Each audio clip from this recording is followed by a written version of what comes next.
Class 12 फिर से लेकर आई हूँ हिंदी। और आपको पता होगा 5 मार्क्स के अपठित गद्यांश से भी 5 नंबर के प्रश्न पूछे जाने वाले हैं। तो मैं यहाँ पर 10 पैसेज बता देती हूँ गद्यांश के, और मुझे ऐसा लगता है कि इनमें से ही आने चाहिए। तो आप लोग इन 10 को रेडी कर लो। अगर नहीं भी आते हैं तो आप लोगों को बहुत अच्छे से आइडिया आ जाएगा। तो पहला पैसेज पढ़ते हैं गद्यांश के। एक बार अपनी बहन के साथ घर जाते समय रास्ते में एक भिखारी बालक से नानक ने कहा, मांगता है तो उससे मांगो जो सबका दाता है। यह कहते हुए नानक ने उसे अपनी कमीज उतार कर दे दी। यह देखकर नानकी को बड़ा आश्चर्य हुआ। नानक की दानशीलता और ईश्वर चिंतन देख उनके पिता कालू बड़े चिंतित थे। वे उन्हें संसार में धनी मानी व्यक्ति के रूप में देखना चाहते थे। उन्होंने नानक को 20 रुपये देकर कहा, पुत्र, भाई बाला के साथ जाकर तुम कोई सच्चा सौदा करो। नानक ने तपस्यारत भूखे प्यासे साधुओं को भरपेट भोजन कराया और वापस आ गए। बाला से सारी घटना सुनकर पिता के पूछने पर वे बोले, मैंने तो सच्चा सौदा ही किया है बाबू। साधुओं की संगति और वाहे गुरु के नाम में लीन होना ही सच्चा सौदा है। बहन नानकी ने अपने भाई की ईश्वर भक्ति को देखकर उनका विवाह मूलचंद की लड़की सुलक्षणी देवी से करा दिया, किंतु गृहस्थ जीवन में भी वह कीचड़ में कमल की तरह निर्लिप्त रहे। मर्दाना के साथ उन्होंने देश विदेश की यात्राएं की। उन्होंने बताया कि हिंदू मुसलमान एक हैं, एक ही परम पिता के संतान हैं। यही उनका नारा है। तो इसमें जितने भी पैसेज में प्रश्न बनते हैं वो इस तरह से हैं। पहला है, नानकी कौन थी? तो आंसर है ऑप्शन ख, गुरु नानक की बहन। ख नंबर है, रिक्त स्थानों की पूर्ति कीजिए। नानक के भाई का नाम खालिस्तान था। आंसर होगा ऑप्शन ख, बाला। सत्य असत्य का चयन कीजिए। गृहस्थ जीवन में नानक कीचड़ में कमल की तरह निर्लिप्त थे। आंसर होगा ऑप्शन ख, सत्य है। घ नंबर है, वाक्यों को सही क्रम में सजाइए। अब ये पैसेज पढ़ोगे तो आपको समझ में आ जाएगा कि पहला वाक्य कौन सा है, दूसरा कौन सा है, तीसरा और चौथा किस तरह से है। तो इन दिए गए ऑप्शनों में आंसर होगा ऑप्शन ग, पहले दूसरा है, फिर चौथा, तीसरा, फिर पहला। अंग नंबर है, अभिकथन एवं कारण आधारित प्रश्न। कथन है, नानक ने तपस्यारत साधुओं को भरपेट भोजन करवाया और वापस आ गया। कारण है, उनके पिता ने उन्हें सच्चा सौदा करने के लिए कहा था। तो दिए गए विकल्पों में आंसर होगा हमारा ऑप्शन ग, कथन ए सही है और कारण आर उसका सही स्पष्टीकरण है। अनुच्छेद दूसरा है, उसे पढ़ लेते हैं। जगदीश चंद्र बसु उदार, कर्तव्यनिष्ठ और परिश्रमी प्राध्यापक थे। उन्होंने अपने सूझबूझ से अनेक नए वैज्ञानिक उपकरणों का निर्माण किया और एक समृद्ध प्रयोगशाला स्थापित की। सन 1885 में उन्होंने बेतार का तार का आविष्कार कर लिया था, परंतु अंग्रेजों ने इसको महत्व न दिया और इसके 2 वर्ष बाद इटली के वैज्ञानिक मार्कोनी को बेतार का तार के आविष्कार का श्रेय मिला। इसके पश्चात बसु महोदय ने वनस्पति विज्ञान के क्षेत्र में कार्य किया और रेजोनेंट रिकॉर्डर नामक यंत्र बनाया, जिससे वृक्षों की धड़कन और उनके क्रियाकलापों का अध्ययन किया जा सकता था। इस आविष्कार से उन्हें विश्वव्यापी प्रसिद्धि प्राप्त हुई। वे उच्च कोटि के मानवतावादी वैज्ञानिक थे। रॉयल सोसाइटी के प्रलोभन को ठुकराकर अपने ही देश में उन्होंने कार्य करना स्वीकार किया। तो दिए गए पैसेज से प्रश्न बनते हैं, वे कुछ इस तरह से हैं। सही विकल्प का चयन कीजिए। जगदीश चंद्र बसु कौन थे? आंसर है ऑप्शन ख, वैज्ञानिक थे। दूसरा है, रिक्त स्थानों की पूर्ति कीजिए। जगदीश चंद्र बसु ने सन 1885 ईस्वी में खालिस्तान का आविष्कार किया। तो आंसर होगा ऑप्शन ग, बेतार का तार। ग नंबर है, सत्य असत्य का चयन कीजिए। मार्कोनी ने बेतार के तार का आविष्कार जगदीश चंद्र बसु से पहले किया था। तो ये प्रश्न असत्य है, क्योंकि मार्कोनी ने बेतार का तार का आविष्कार नहीं किया था, जगदीश चंद्र बसु ने किया था। ख नंबर है, वाक्यों को सही क्रम में सजाइए। वाक्य दिए गए हैं, पैसेज के अनुसार वाक्य पढ़िए और आंसर कीजिए। तो आंसर होगा इसका ऑप्शन क, तीसरा, दूसरा, पहला और चौथा। अंग नंबर है, अभिकथन एवं कारण आधारित प्रश्न। कथन है, जगदीश चंद्र बसु को विश्वव्यापी प्रसिद्धि प्राप्त हुई। कारण है, बसु ने वृक्षों की धड़कन और उनके क्रियाकलापों का अध्ययन करने वाले यंत्र का आविष्कार किया। तो आंसर होगा ऑप्शन ग, कथन ए और कारण आर दोनों सही है। आगे बढ़ते हैं। अनुच्छेद तीसरा है, सन 1881 में तिलक ने मराठी भाषा में केसरी और मराठा समाज पत्रों का प्रकाशन किया और संवैधानिक आंदोलनों में भाग लिया। तिलक के प्रस्ताव पर दक्षिण शिक्षा समाज संस्था बनी। मतभेद के कारण उन्होंने इन्होंने इससे त्यागपत्र दे दिया। इसके बाद केसरी और वीर पूजा के कारण इन पर मुकदमा चलाया गया। निर्दोष होने पर भी इन्हें 18 माह की सजा दी गई। रिहाई की मांग पर तिलक को 6 माह पूर्व ही रिहा कर दिया गया, परंतु इनका स्वास्थ्य खराब हो गया था। गीता पर उनके प्रभावपूर्ण भाषण सुनकर उन्हें लोकमान्य कहा जाने लगा। तिलक आंदोलनों के जनक समझे जाते थे। इन्होंने नमक कर, असहयोग तथा नशाबंदी आंदोलन में भी भाग लिया। सन 1908 में देश का दुर्भाग्य लेख के कारण इन्हें 6 वर्ष की सजा हुई। मांडले जेल में तिलक ने गीता रहस्य लिखी, जिसमें राजस्व स्वराज कर्म का राष्ट्रीय फल बताया गया। जेल से छूटने के बाद भी वे पूर्ण स्वराज हेतु संघर्षरत रहे और सन 1920 को मृत्यु को प्राप्त हो गए। विट्ठल भाई पटेल ने तिलक को सच्चे अर्थों में भारत का निर्माणकर्ता कहा है।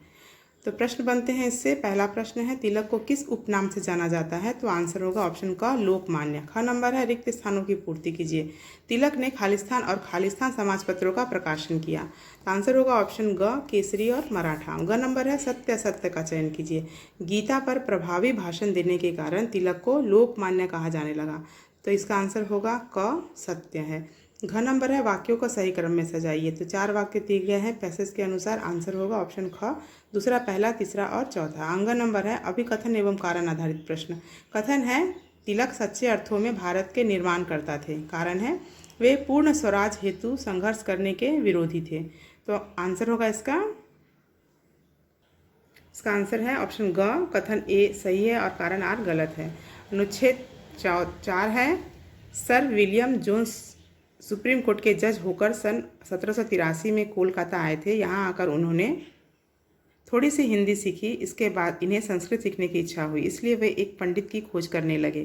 कोई भी ब्राह्मण एक विदेशी को वेद शास्त्रों की परिभाषा सिखाने को तैयार नहीं हुआ। पंडित जी आए भी, पर जाति बहिष्कार के भय से किसी को साहस न हुआ। सर विलियम भी अपनी लगन के पक्के थे, उनकी खोज जारी थी। अंत में एक विद्वान पंडित रामलोचन ने 100 रुपये महीने पर उन्हें संस्कृत पढ़ाना स्वीकार कर लिया। वे गृहस्थ न थे, इसलिए इन्हें समाज में बहिष्कृत होने का कोई भय न था। अध्यापक ने सर विलियम जोन्स के साथ बड़ी कड़ी शर्तें रखी। पढ़ने से पहले सर विलियम को 1 प्याला चाय के अतिरिक्त कुछ खाना भी मना था। घर में मांस लाने का भी निषेध था। पढ़ने का कमरा रोजाना गंगा जल से एक हिंदू नौकर से धुलवाया जाता था। अब सर विलियम ने रामा रामो रामा शुरू किया। न सर विलियम संस्कृत जाने, न पंडित रामलोचन अंग्रेजी। पाठ कैसे चले? अतः दोनों को हिंदी की शरण लेनी पड़ी। उन्होंने कड़ी मेहनत की। एक ही वर्ष में वो सरल संस्कृत में अपना आशय प्रकट करने लगे। धीरे धीरे इनका ज्ञान बढ़ गया। सर विलियम को अब नाटक पढ़ने का शौक हुआ। उन्होंने पंडित रामलोचन से शकुंतला नाटक पढ़ा। उसे पढ़कर वह इतने मुग्ध हुए कि उन्होंने उसका अंग्रेजी में अनुवाद कर डाला। बाद में उन्होंने संस्कृत के अनेकों ग्रंथों को पढ़ा और उनका अनुवाद किया, जिसे पढ़कर यूरोप के विद्वानों को संस्कृत साहित्य की महत्ता का ज्ञान हो सका। तो अनुच्छेद के अनुसार प्रश्न बनते हैं, सर विलियम जोन्स किस वर्ष कलकत्ता आए? आंसर है ऑप्शन ख, 1783। अगला है, रिक्त स्थानों की पूर्ति कीजिए। रामलोचन ने खालिस्तान महीने पर उन्हें संस्कृत पढ़ाना स्वीकार किया। आंसर है ऑप्शन ग, 100 रुपये। सत्य असत्य का चयन कीजिए।